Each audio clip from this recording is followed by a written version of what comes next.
الحمد لله نحمده ونستعينه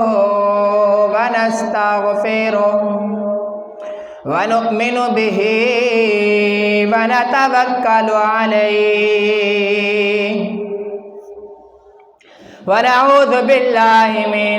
شرور أنفسنا ومن سيئات أعمالنا من يهده الله فلا مضل له ومن يضلله فلا هادي له ونشهد أن لا إله إلا الله وحده أما بعد فأعوذ بالله من الشيطان الرجيم بسم الله الرحمن الرحيم ما أفاء الله على رسوله من أهل القرى فلله وللرسول ولذي القربى واليتامى والمساكين وابن السبيل آمنت بالله صدق الله العظيم وصدق رسوله النبي الكريم ونحن على ذلك لمن الشاهدين والشاكرين والحمد لله رب العالمين اللهم صل على محمد وعلى آل محمد كما صليت على إبراهيم وعلى آل إبراهيم إنك حميد مجيد اللهم بارك على محمد وعلى آل محمد كما باركت على إبراهيم وعلى آل إبراهيم إنك حميد مجيد نہ دولت مال تے زر گھن گئے خوش قسمت ہا خوش تر گھن گئے نہ دولت مال تے زر گھن گئے خوش قسمت ہا خوش تر گھن گئے ودا رونا مفت خلافتوں صدیق نبوت گھر گھن گئے صدیق اکبر جے دل نبی دا دکھایا ہووے ثبوت دیو صدیق اکبر جے دل نبی دا دکھایا ہووے ثبوت دیو فرق جے اس دے غلامی اندر جے آیا ہووے ثبوت دیو فدق دا پیسہ جے ذات اپنی تے لایا ہووے ثبوت دیو رفیق ہجرت دا کوئی دشمن عقل تو گل اے منا نہیں سکدا نبی دے نا تو جو گھر لٹاوے او باغ زہرا دکھا نہیں سکدا محترم سامعین مکرم حاضرین معزز مؤمنین بالیقین بہترین جماعت مسلمین کے غیور نوجوان بھائیوں دوستوں اور عزیز ساتھیوں مجھے طالب علم نے آپ حضرات کے سامنے قرآن مجید میں سے 28واں پارہ سورۃ حشر کی آیت نمبر 7 کا ایک ادنا سا حصہ تلاوت کیا ہے دعا ہے کہ اللہ رب العالمین مجھے طالب علم کو حق اور سچ کہنے کی توفیق عطا فرمائے پھر ہم سب کو سننے کے بعد اس پر عمل کرنے کی توفیق عطا فرمائے آج کے اس مختصر وقت کے اندر خلیفہ بلا فصل امیر المؤمنین سیدنا صدیق اکبر رضی اللہ تعالی عنہ کے اوپر جو لگائے جانے والے بہتان ہیں، جو اعتراضات ہیں، ان کا تھوڑا سا خلاصہ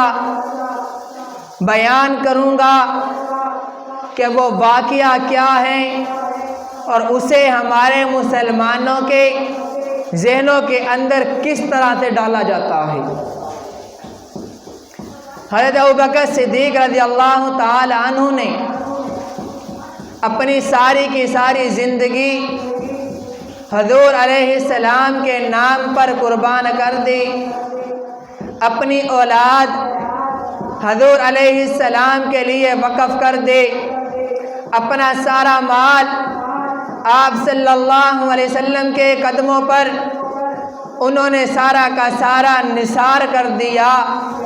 پھر بھی اس شخصیت پر یہ بہتان کیوں لگائے جاتے ہیں؟ آج ایک ان پر جو بہت بڑا بہتان لگایا جاتا ہے کہ جناب سیدنا صدیق اکبر رضی اللہ تعالی عنہ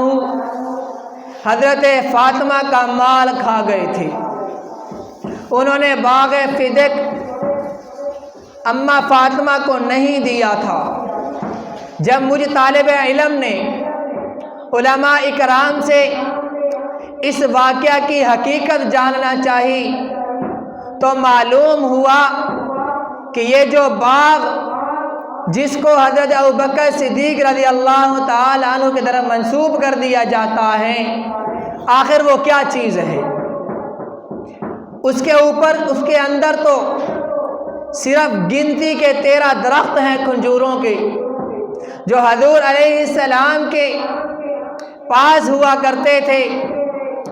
جن سے آنے والی آمدنی یا ان سے آنے والا اخراجات جو اس سے مال آتا تھا وہ حضور صلی اللہ علیہ وسلم اپنے گھروں کے اندر تقسیم کر دیا کرتے تھے، جس کے اندر گنتی کے 13 درخت ہیں۔ کوئی اتنا بڑا کوئی خاص وہ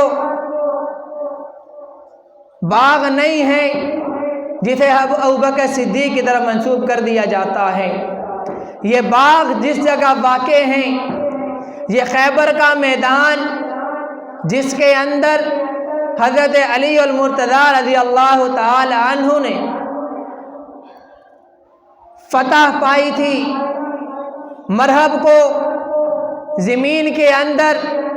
2 ٹکڑوں میں تقسیم کیا تھا، یہ اس کے ساتھ پایا جاتا ہے۔ اس وقت آپ صلی اللہ علیہ وسلم نے اس لڑائی سے پہلے ایک اعلان کیا تھا کہ کل جس کے ہاتھ کے اندر تلوار ہوگی اللہ رب العالمین اور اس کا رسول بھی اس سے راضی ہوگا اور وہ بھی اللہ اور اس کے رسول سے راضی ہوگا۔ تو ہر صحابی اس خواہش کے اندر تھا کہ آج وہ تلوار میرے ہاتھ کے اندر آ جائے۔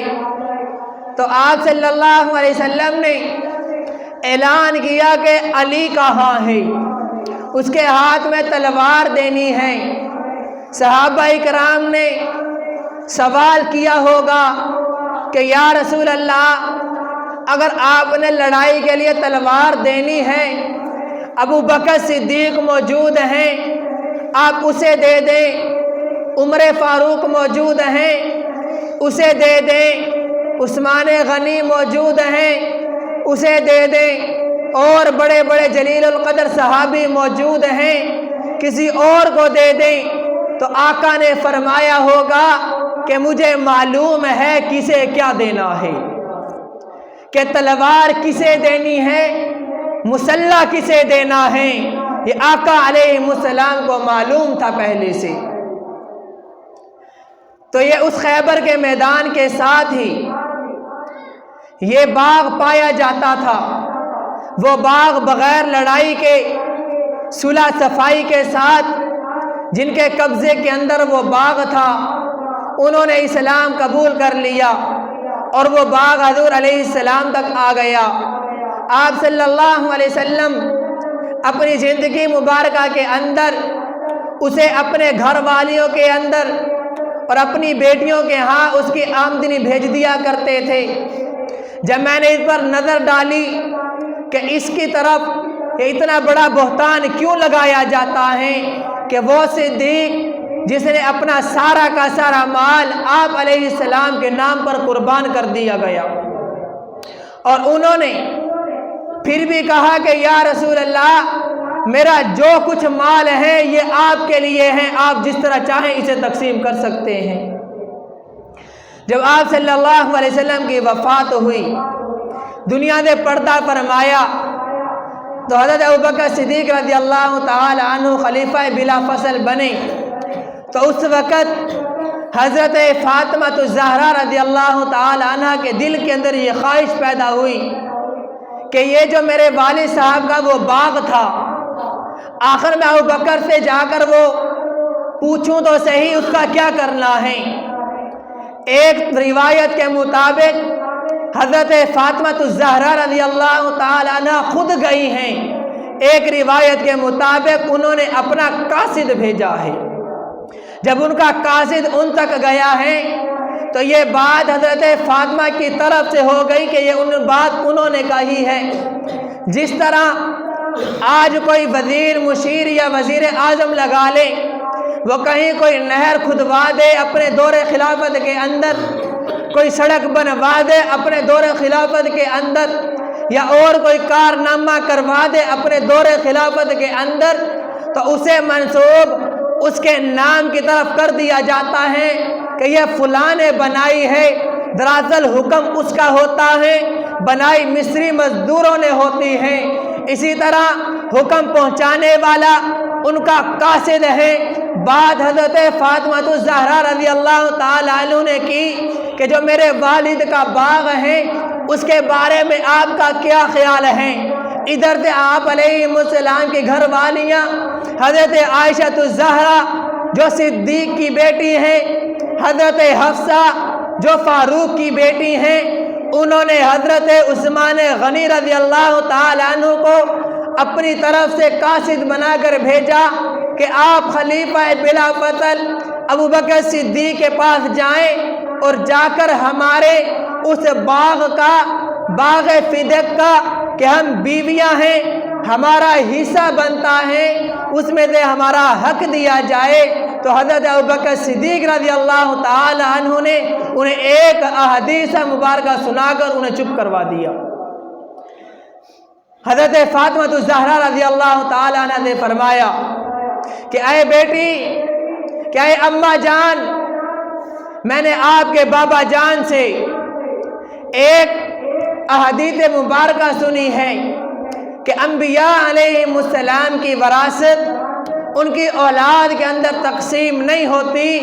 بلکہ وہ تو امت پر صدقہ ہو جاتا ہے۔ حضرت فاطمہ الزہرا رضی اللہ تعالی عنہ کو یہ مسئلہ سمجھ آ گیا، وہ خاموش ہو گئی۔ آج بہتان لگایا جاتا ہے کہ انہوں نے مرتے دم تک ان سے کبھی بات نہیں کی۔ ہاں مانتے ہیں کہ انہوں نے بات نہیں کی، وہ بات اس مسئلہ پر نہیں کی۔ اگر وہ بات کرتی ابوبکر صدیق سے تو کس حق کے ساتھ بات کرتی؟ کیا وہ ان کی کوئی محرم لگتی تھی؟ نہیں، وہ تو آقا کی بیٹی تھی، ان کے گھروں سے تو پردے کی لاج چلتی ہے کہ جنہوں نے اپنا سارا کا سارا کنبہ قبیلہ کٹوا دیا پھر بھی اپنا پردہ محفوظ رکھا، آج انہیں بازاروں کے اندر کس طرح سے ان کی چادر کو نیلام کیا جاتا ہے کہ وہ باغ کے پیچھے میدان کے اندر نکل آئی تھی۔ دراصل یہ بہتان، یہ الزام حضرت ابوبکر صدیق پر نہیں بلکہ ڈائریکٹ حضرت فاطمہ الزہرا پر لگایا جاتا ہے۔ کیا نعوذ باللہ حضرت فاطمہ اگر ناراض ہوئی تھی تو کس بات سے ہوئی کہ کیا اپنے ابا جان کا انہوں نے ایک فرمان سنا اور وہ ناراض ہو گئی؟ آج ایک عام مسلمان ہو، وہ کسی احادیث مبارکہ کا انکار کر دے، ہر انسان کہتا ہے کہ یہ انسان دائرہ اسلام سے خارج ہو گیا، کیوں جی اس نے احادیث مبارکہ کا انکار کر دیا ہے۔ اگر حضرت فاطمہ الزہرا رضی اللہ تعالی عنہ ابوبکر کا یہ جواب سن کر ناراض ہوئی تھی تو ان کے متعلق پھر بہتان لگانے والوں کا کیا معنی بنتا ہے کہ کیا حضرت فاطمہ الزہرا رضی اللہ تعالی عنہ اس کے بعد مسلمان رہی ہوں گی کہ انہوں نے اپنے ابا جان کا فرمان سنا اور وہ اس پر ناراض ہو گئی اور مرتے دم تک بات نہیں کی؟ یہاں تک آیا کہ جب حضرت فاطمہ الزہرا رضی اللہ تعالی عنہ کا آخری وقت تھا، بیمار تھی، حضرت ابوبکر صدیق رضی اللہ تعالی عنہ ان کی عیادت کے لیے گئے۔ جا کر حضرت علی المرتضیٰ رضی اللہ تعالی عنہ کا دروازہ کھٹکھٹایا، اندر سے حضرت علی رضی اللہ تعالی عنہ آئے۔ ابوبکر نے کہا کہ اے میرے دوست، اے علی، میں فاطمہ سے کچھ بات کرنا چاہتا ہوں۔ حضرت علی رضی اللہ تعالی عنہ نے کہا کہ آپ یہیں پر انتظار کریں، میں جا کر اجازت مانگ کر آتا ہوں کہ کیا وہ آپ سے ملنے کی حالت میں ہے یا نہیں۔ اندر گئے، حضرت فاطمہ الزہرا رضی اللہ تعالی عنہ کو بتلایا، اطلاع دی کہ ابوبکر آیا ہے، تم سے ملنا چاہتا ہے۔ حضرت فاطمہ نے کہا کہ اگر آپ اس پر راضی ہیں تو مجھے اس پر کوئی اعتراض نہیں، میں بھی راضی ہوں، آنے دیجئے۔ تو انہوں نے پردہ کیا۔ حضرت ابوبکر صدیق رضی اللہ تعالی عنہ گھر کے اندر داخل ہوئے، پردے کے اندر بیٹھ کر فرمایا، کیا ہے بیٹی جان، میں نے تو آپ کو آپ کے ابا جان کا ایک پیغام سنایا تھا، ایک حکم سنایا تھا کہ کیا آپ مجھ سے ناراض تو نہیں ہیں؟ کیا میں آپ سے اس پر معذرت کرنا چاہتا ہوں؟ اگر آپ مجھ سے ناراض ہیں تو میں آپ کو اپنا سارا کا سارا مال دینے کے لیے تیار ہوں، میری ساری جائیداد میں آپ کے نام کروانے کے لیے تیار ہوں، لیکن آقا نے جو حکم فرمایا تھا اس کے خلاف میں فیصلہ نہیں کر سکتا۔ حضرت فاطمہ الزہرا رضی اللہ تعالی عنہ نے یہ بات ابوبکر صدیق کی سنی اور مسکرائیں، فرمانے لگی کہ اے ابوبکر، میں آپ سے ناراض نہیں ہوں، میں تو اسی وجہ سے گئی تھی کہ جو میرے ابا جان کا حکم تھا، جو میرے ابا جان اپنی زندگی مبارکہ کے اندر کیا کرتے تھے، کہ آپ اس پر قائم ہیں یا نہیں ہیں۔ آپ نے مجھے میرے ابا جان کا وہ فرمان سنا دیا، میں خوش ہوں، میں آپ سے ناراض نہیں ہوں۔ یہاں تک فرمایا کہ راضیت میں آپ سے راضی ہوں۔ جب ان کی گھر والیاں راضی ہیں، جن کا نام لیا جاتا ہے وہ ناراض ہو گئی، وہ راضی ہیں، تو آج ان پر بہتان کس بات پر لگایا جاتا ہے؟ ابوبکر صدیق رضی اللہ تعالی عنہ نے تو اپنا سارا کا ساری جائیداد بھی ان کے نام کروانے کی پیشکش کر دی تھی۔ اور اگلی بات میں یہاں تک کہتا ہوں کہ حضرت فاطمہ الزہرا رضی اللہ تعالی عنہ خود اپنا مال مانگنے کے لیے گئی تھی، جس طرح کے منسوب کر دیا جاتا ہے۔ آج ہماری زمین کا جائیداد کا مسئلہ ہو تو ہم اپنی خواتین کو گھر میں رکھتے ہیں، اس خواتین کا والد عدالت میں جاتا ہے، اس کا شوہر عدالت میں جاتا ہے، اس کے بھائی عدالت میں جاتے ہیں، اس کے بیٹے عدالت میں جاتے ہیں۔ کیا نعوذ باللہ حضرت فاطمہ الزہرا رضی اللہ تعالی عنہا نے اپنے شوہر کو بھی نہ بھیجا، اپنے بیٹوں کو بھی نہ بھیجا، خود بے پردہ ہو کر عدالت کے اندر آ گئی کہ مجھے میرا حق چاہیے۔ کیا نعوذ باللہ شیر خدا حضرت علی المرتضیٰ رضی اللہ تعالی عنہ حضرت ابوبکر سے ڈرتے تھے؟ کیا یہی ثابت کرنا چاہتے ہو جس حسن و حسین نے اپنا سر نیزے پر کٹوا دیا، انہوں نے اپنی والدہ کی جائیداد کے لیے مطالبہ نہیں کیا؟ کیا حسن نے اپنی والدہ کی جائیداد کے لیے مقابلہ نہیں کیا، اپنی والدہ کو گھر سے باہر نکال دیا؟ یہ کیا بات ثابت کرنا چاہتے ہیں؟ دراصل یہ اعتراض ابوبکر صدیق پر نہیں، ڈائریکٹ حضرت فاطمہ الزہرا رضی اللہ تعالی عنہ پر آتا ہے۔ اور جب حضرت فاطمہ الزہرا رضی اللہ تعالی عنہا کی وفات کا وقت آیا، ان کی عیادت کرنے کے لیے ابوبکر صدیق خود جا رہے ہیں۔ حضرت فاطمہ کو غسل دینے والے ابوبکر کے گھر والے ہیں، اور یہاں تک کہ جب حضرت فاطمہ الزہرا رضی اللہ تعالی عنہ کا انتقال ہو گیا، جنازے کا وقت آیا، ساری کی صفیں بنی ہوئی ہیں، حضرت علی المرتضیٰ رضی اللہ تعالی عنہ نے ابوبکر صدیق کو فرمایا کہ اے ابوبکر صدیق، آپ آگے مصلی پر آئیں اور آ کر نماز جنازہ پڑھائیں۔ ابوبکر نے کہا کہ اے علی، آپ خود شوہر موجود ہو، پڑھے لکھے ہو، آقا علیہ السلام کی صحبت یافتہ ہو، صحابی رسول ہو، آپ اپنی بیوی کا جنازہ خود پڑھائیں۔ صدیق نے حضرت علی نے کہا کہ اے میرے بھائی صدیق، آپ علیہ السلام نے اپنی زندگی میں اپنا مصلی آپ کے حوالے کیا تھا، آج بھی مصلی آپ کے حوالے ہے۔ انہوں نے تو اپنے آگے حضرت ابوبکر صدیق کو کر دیا، آج حضرت ابوبکر پر کس طرح سے بہتان لگائے جاتے ہیں۔ دوسرا بہتان لگایا جاتا ہے کہ ابوبکر صدیق نے خلافت پر قبضہ کر لیا تھا، خلافت ان سے چھین لی تھی۔ یہ تو حضرت علی کا پہلا حق تھا۔ کیا یہ آپ کو آج سمجھ میں آیا ہے؟ کیا اس وقت حضرت علی کو سمجھ میں نہیں آیا تھا، جنہوں نے خود اپنے آگے حضرت ابوبکر صدیق کو کھڑا کر دیا؟ آپ علیہ السلام کی زندگی مبارکہ کے اندر 17 نمازیں ابوبکر صدیق نے پڑھائیں۔ جب آپ علیہ السلام بیمار تھے، نماز پڑھانے کی حالت میں نہیں تھے، تو آپ صلی اللہ علیہ وسلم نے گھر سے پیغام بھیجا، حضرت علی کو کہا کہ ابوبکر کو کہو جا کر نماز پڑھائی۔ جب حضرت عائشہ صدیقہ رضی اللہ تعالی عنہ تک یہ پیغام پہنچا کہ آپ صلی اللہ علیہ وسلم حضرت میرے ابا جان کو، صدیق اکبر کو نماز پڑھانے کا کہہ رہے ہیں، اماں جان نے فرمایا کہ یا رسول اللہ، میرے ابا جان کمزور جسم کے ہیں، آپ کی غیر موجودگی مصلی پر برداشت نہیں کر پائیں گے۔ آپ حضرت عمر کو حکم فرما دیجئے کہ وہ طاقتور ہیں، ان سے کفر بھی ڈرتا ہے،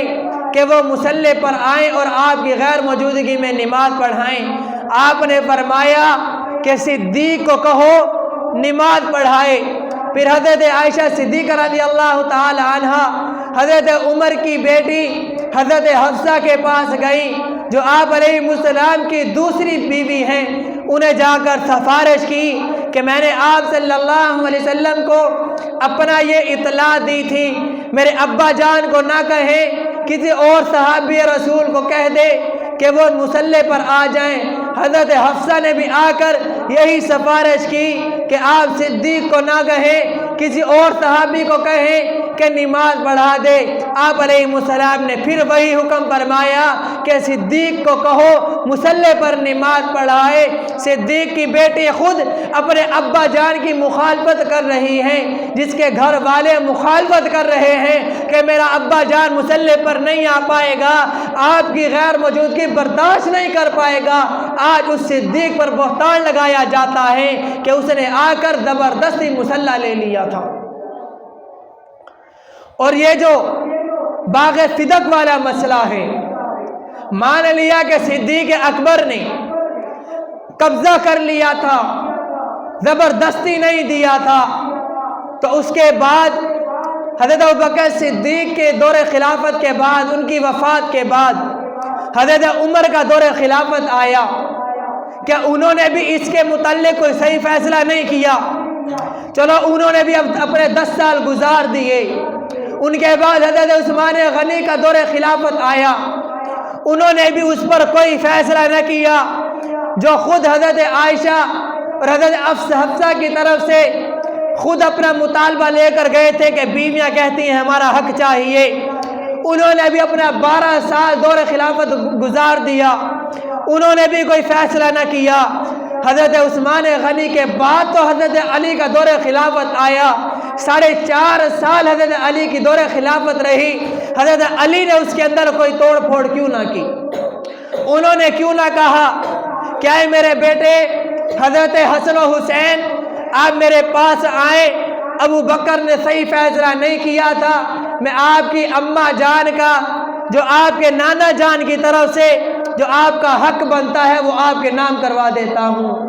حضرت علی نے اپنے نام کروا لیا ہو کہ یہ میری بیوی کا حق ہے، اپنے بچوں کے نام کروا دیا ہو، ان کی والدہ کا حق ہے، یا حضرت ابوبکر صدیق نے اس کو اپنے نام کروایا ہو، یا اپنی بیٹی کے نام کروا دیا ہو، یا کسی اور کے اندر تقسیم کر دیا ہو، یہاں سے کوئی بات نہیں ملتی کہ حضرت ابوبکر صدیق نے یہی فیصلہ سنایا تھا جو آپ علیہ السلام کا فیصلہ ہے وہ صدیق کا فیصلہ ہے۔ اس سے فیصلے کے اندر صدیق اکبر کوئی دوسرا رد عمل نہیں لا سکتا۔ اسی طرح جب حضرت عمر رضی اللہ تعالیٰ عنہ کا دور خلافت آیا، حضرت علی اور حضرت عباس یہ دونوں چچا اور بھتیجا حضرت عمر کی عدالت کے اندر آئے، کہنے لگے کہ اے عمر، یہ جو باغ ہے، یہ جو مال ہے، یہ ہماری وراثت ہے، یہ باغ ہے، آپ یہ ہمارے نام کر دیں۔ حضرت عمر نے کہا کہ یہ باغ میں آپ کو بطور متولی آپ کے سپرد کر سکتا ہوں کہ آپ اس کو اپنے نام نہیں کروائیں گے، جو اس سے آمدنی ہوگی، جس طرح سے حضور علیہ السلام نے اپنی زندگی مبارکہ میں فیصلہ فرمایا، جو ابوبکر صدیق نے اپنی زندگی میں فیصلہ کیا، اسی طرح آپ اس کو تقسیم کرتے رہیں گے،